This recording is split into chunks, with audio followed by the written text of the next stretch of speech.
안녕하세요. 반짝거리는 아이디어를 샘솟게 하는 반짝머리 도서관입니다. 오늘은 말없이 사람을 움직인다. 듣는 힘이라는 책을 들고 왔습니다. 이 책은 시간이 좀 오래됐는데요. 2012년 일본 베스트셀러 종합 1위 책입니다. 이 책에는 여러 챕터가 있는데요. 그 챕터 중에 좀 마음에 와 닿는 챕터를 읽어보도록 하겠습니다. 상대방의 말 속에 답이 있다. 오랫동안 신문과 방송 쪽 일을 했음에도 인터뷰가 매번 무서워서 견딜 수가 없다. 이런 말을 하면 오래전부터 같이 일한 사람들은 또 시작이라며 고웃음을 치지만 솔직한 내 마음이다. 최근에야 오늘은 어떻게든 되겠지 하고 여유를 부릴 줄도 알게 됐지만 익숙해진 것은 아니다. 오히려 요령이 생겼다고 생각한 순간 실주는 하기 마련이라 인터뷰 전에는 늘 초보 운전자가 운전대를 잡는 심정이다. 인터뷰를 하다가 상대방이 언짢아 하든가 제대로 준비를 못해 황당한 사태가 벌어진다든가 무엇보다 알맹이가 없는 밋밋한 인터뷰로 고객에게 실망을 안겨준다면 전부 내 책임이다. 이 일을 막 시작했을 무렵의 나는 지금보다 더 긴장했고 더 성실했다. 불안감을 떨쳐내고자 미리 인터뷰 연습을 하며 질문할 내용을 종이에 쭉 적어놓았다. 가령 기업인을 인터뷰할 때 레포트 용지 1번부터 20번까지 순서대로 질문을 적는다. 1번 질문으로 다음과 같은 것을 준비한다. 사장으로 취임하신 지 벌써 1년이 지났습니다. 사장 의자에 앉은 기분이 어떠신가요? 기업인이 사장 취임에 대한 소감을 말할 것으로 가정하고 두 번째 질문을 적는다. 사장으로 취임하신 뒤 변한 점이 있나요? 이 질문에 대한 답으로 분명 사내에 불어닥친 혁신적인 변화나 개인적인 각오를 운운하는 이야기가 나올 것으로 보고 세 번째 질문을 준비한다. 내년이면 창립 50주년이라고 들었습니다. 그동안의 역사를 한번 되짚어 주시겠습니까? 상대가 기업인인 경우에 이런 딱딱한 질문을 준비하는 것이 일반적일 것이다. 여하튼 내 나름대로 대담의 흐름을 예상하며 질문들을 적고 그 메모에 따라 인터뷰를 진행하면 그럭저럭 무탈하게 끝나리라 생각한다. 그리고 인터뷰 당일 널찍한 사장실로 안내받은 난 커다란 소파에 앉아 무릎 위에 레포트 용지를 올려놓고 인사를 한다. 오늘 인터뷰 잘 부탁드립니다. 사장은 웃음 띤 얼굴로 대각선 방향 소파에 앉아있다. 사장으로 취임하신 지 벌써 1년이 지났습니다. 사장 의자에 앉은 기분이 어떠신가요? 레포트 용지 맨 위에 있는 질문을 던진다. 그 사장 의자라는 게 좀처럼 적응이 안 되네요. 일단 저한테는 너무 커요. 성실히 대답을 해준다. 게다가 기분 좋게 웃으면서 아 다행이다. 나는 속으로 안도의 한숨을 내쉬며 힐끔힐끔 레포트 용지를 내려다본다. 다음 질문이 뭐였더라? 아 이거였지. 그런데 3번 질문을 먼저 하는 게 낫지 않을까. 그냥 2번부터 해야 하나. 사장이 대답을 하는 동안 입으로 아 네 그렇군요. 맞장구를 치면서 머릿속은 혼란의 극치이다. 이런 대답이 곧 끝날 것 같은데 어쩌지? 취임 후 변한 점이 있나요? 사장이 갑자기 침묵한다. 생각에 잠긴 것 같았다. 다음 질문으로 넘어갈까? 다시 레포트 용지를 힐끗 본다. 글쎄요. 제 자신은 변한 게 하나도 없지만 회사로서는 엄청난 혁신을 이뤄냈죠. 하지만 그게 제 아이디어가 아니라 전임 사장 시절부터 계획한 것이었습니다. 화제의 폭이 점점 커진다. 그럼 여기서 창립 50주년 이야기는 좀 그런가? 차라리 전임 사장에 대해서 물어볼까? 그 얘기는 나중에 하려는데 어쩌지? 궤도 수정을 해야 하나? 또 리포트 용지를 힐끔거린다. 이렇게 온통 다음 질문에만 정신이 팔려 있으면 정작 들어야 할 상대의 이야기가 거의 귀에 들어오지 않는다. 사실 전혀 듣고 있지 않다는 것이나 다름없다. 적당히 맞장구를 치지만 머릿속은 온통 딴 생각이다. 여하튼 상대가 내 질문에 대답을 하고 있다는 사실만 확인하면 그걸로 안심이다. 내용을 깊이 이해할 여유 따위는 없다. 이런 식으로 질문하다 보면 상대의 이야기에 집중하고 있지 않기 때문에 대화가 자연스럽게 이어지지 않는다. 지금은 사장이랍시고 큰소리 떵떵 치고 있지만 사실 신입사원 때는 정말 아무것도 몰랐어요. 월급만 축내는 직원이었죠. 제가 사고뭉치였다는 걸 잘 아는 사람들은 어떻게 사장이 됐냐며 고개를 갸웃대곤 해요. 모처럼 사장이 솔직하고 재밌는 속내를 털어놓고 있는데도 리포트 용지에 써놓은 질문에만 정신이 팔려 네, 건성으로 대답하고는 그럼 취미는 있으신가요? 하고 레포트 용지에 써놓은 다음 질문을 던진다. 마음씨 착한 사장은 조금 놀라지만 또 친절하게 대답해준다. 산에 오르는 걸 좋아합니다. 요즘번에도 다녀왔죠. 그럼 나는 한번 고개를 끄덕이고 다음 질문을 한다. 사장 자리에 오르신 뒤 가장 어렵고 힘든 업무는 뭔가요? 나는 오로지 기껏 준비해온 질문인데 아까 건너뛰었으니 짚고 넘어가야겠다는 생각뿐이다. 한편 사장은 취미에 관한 질문을 받았으니 이제 사적인 이야기로 넘어가나 보다 했다가 다시 회사 이야기로 급회전해야 하는 처지다. 이렇게 연결이 안 되고 맥이 뚝뚝 끊기는 인터뷰를 하면 질문을 받는 쪽은 어떤 기분이 들까? 질문은 3개면 충분하다. 이처럼 서툰 인터뷰로 고전하고 있을 무렵 나는 우연히 펼쳐본 아나운서의 책에서 재미있는 문장을 발견했다. 인터뷰할 때 질문은 하나만 준비하라. 당시 나는 그냥 웃어 넘기고 말았다. 예상 질문을 20개나 빼곡히 적어두고 인터뷰를 진행하던 나에게는 있을 수 없는 일이었다. 질문을 하나만 준비하고 인터뷰를 하라니 겨우 답변 하나 듣고 감사합니다 인사를 하고 돌아가란 말인가. 하지만 그 아나운서는 이런 해설을 덧붙여 두었다. 질문을 하나만 준비하면 그 다음 질문은 당연히 그 자리에서 생각해야 한다. 다음 질문에 대한 힌트는 어디에 있을까? 바로 첫 질문의 대답 속에 있다. 그렇다면 인터뷰어는 상대의 이야기에 집중할 수밖에 없다. 상대의 이야기에 귀를 기울이면 반드시 그 속에서 다음 질문의 힌트를 발견할 수 있다. 정신이 번쩍 들었다. 질문을 한다. 상대가 대답을 한다. 그 대답 속에서 어떤 의문이 들어 다음 질문을 한다. 또 대답을 한다. 그 대답을 듣고 다음 질문을 한다. 마치 꼬리에 꼬리를 물듯 자연스러운 인터뷰를 해야 한다는 것이다. 예를 들어 상대가 지금은 그리 힘든 일은 없습니다. 라고 대답했다고 치자. 금세 다음 질문이 떠오르지 않는가? 지금은 힘들지 않다고 하셨는데 예전에는 힘든 일이 많았었나요? 어떻게 이겨내신 건가요? 그럴 만한 계기가 있었나요? 어떤 일이 가장 힘드셨나요? 이처럼 질문거리를 얼마든지 만들 수 있을 것이다. 이때 질문을 받는 상대도 이런저런 일들을 생각할 것이다. 그러고 보니 요즘은 그리 힘들다는 생각이 들지 않아. 왜일까? 예전에는 정말 죽고 싶을 만큼 괴로웠는데 그때 그런 일이 있었지.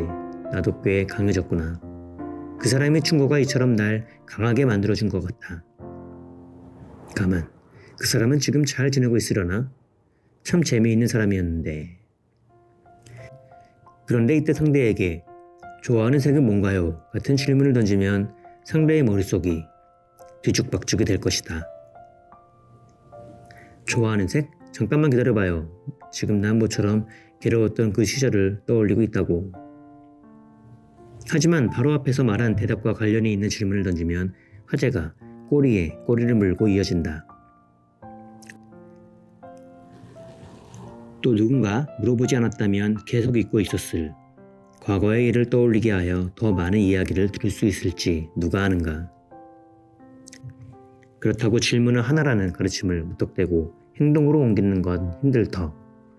서두르지 말고 차근차근 실천해 나가면 된다. 질문 20개를 10개로 줄이고 익숙해지면 10개를 5개로 줄인다.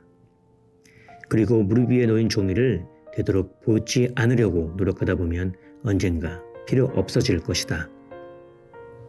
나는 질문을 하나만 준비하는 것이 여전히 불안하기 때문에 지금은 머릿속에 3가지 테마 정도로 정리한다.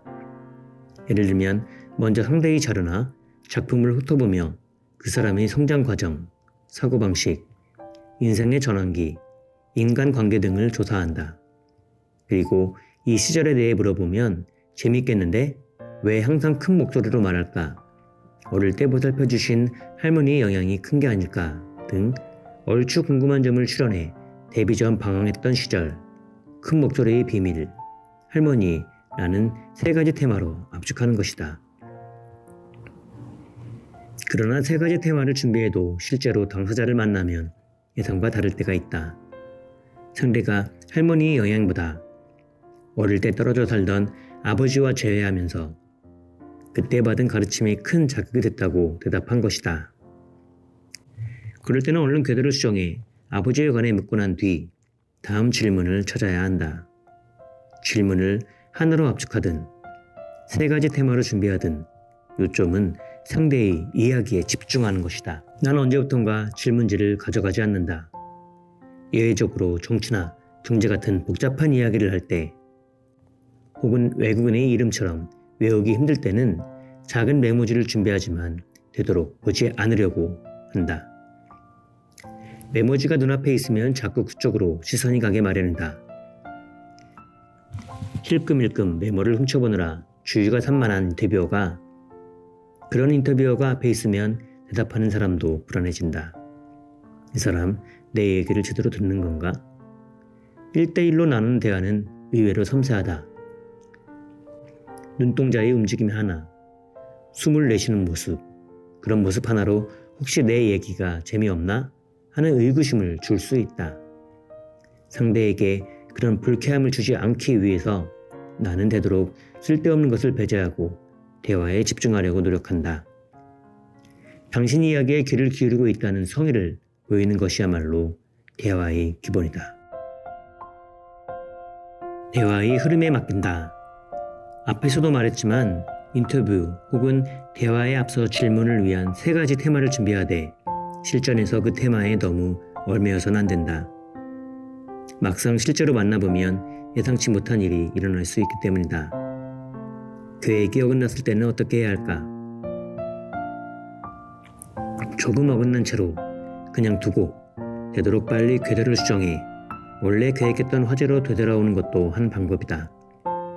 그런데 궤도에서 벗어났더니 오히려 더 재미있고 중요한 이야기가 나온다면, 무엇보다 상대가 이야기에 흥이 난 상태라면 그대로 흐름에 맡기는 것이 좋다. 그리고 흐름을 주시하면서 여유가 생겼을 때 원래 듣고 싶었던 이야기로 다시 되돌리면 된다. 1997년 영화 하나비로 베네치아 국제영화상에서 그랑프리를 거머쥔 기타노 다케시 감독을 인터뷰했을 때의 일이다. 나는 당연히 영화 하나비로 말을 꺼냈다.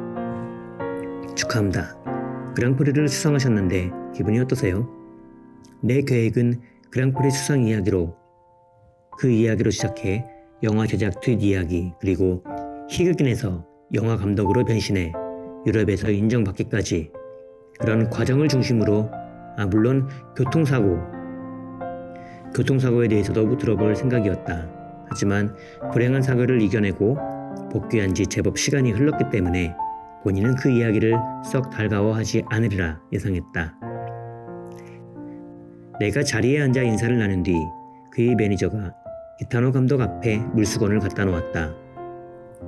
물수건을 대담 장소인 호텔 직원이 가져왔다면 그러려니 했을 텐데 아무리 봐도 매니저가 항상 준비하는 것인 듯 했다.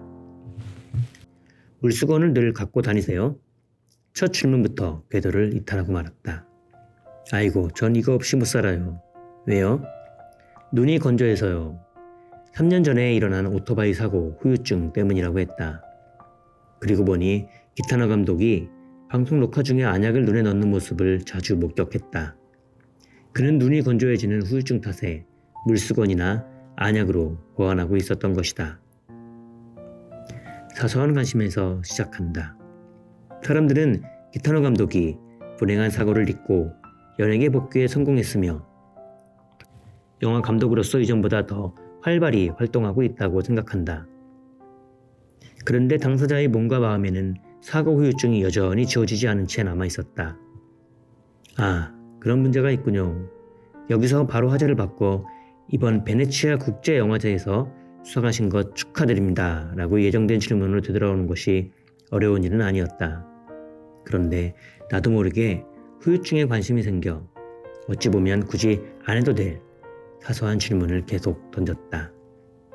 눈이 건조하면 아픈가요? 물수건을 항상 휴대하려면 번거로우시겠어요? 주위에서는 이제 다 나았다고 생각하지만 내 안에서는 아직 완치되지 않았어요. 난 그 사고로 기타노 다케시가 끝났다고 생각했으니까요. 뭔가 심각한 이야기가 나올 듯한 분위기였다. 나는 무척 조심스러웠다. 그렇게 깊이 속내를 건드릴 생각은 없었다. 어쩌지? 그래도 모처럼 기타노 감독이 사고 당시를 회상하는데 좀 더 파고들어 볼까? 그렇다고 집요하게 물건으로 주진 않았다. 기타노 감독이 말과 기분을 따라가듯 그랬군요. 저런, 정말요? 하며 거의 맞장구만 쳤을 뿐이다. 하지만 필사적으로 이야기에 집중했다. 이런 귀중한 기회가 언제 또 있겠는가. 사고 전에는 꽃집 앞을 무심히 지나쳤는데 지금은 멈춰서서 가만히 들여다보곤 해요. 부엌에 걸려있던 시카를 손에 쥔 채 한참을 망설인 적도 있어요. 그런데 용기가 나질 않아서.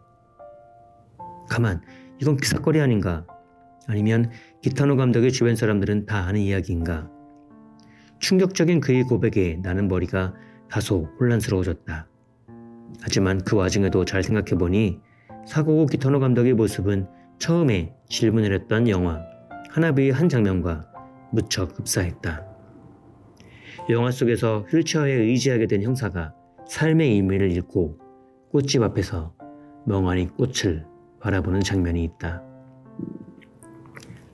형사는 그 꽃을 사들고 집에 와서 그림을 그리기 시작한다. 그리고 그림을 그리면서 차츰 삶의 의욕을 찾는다.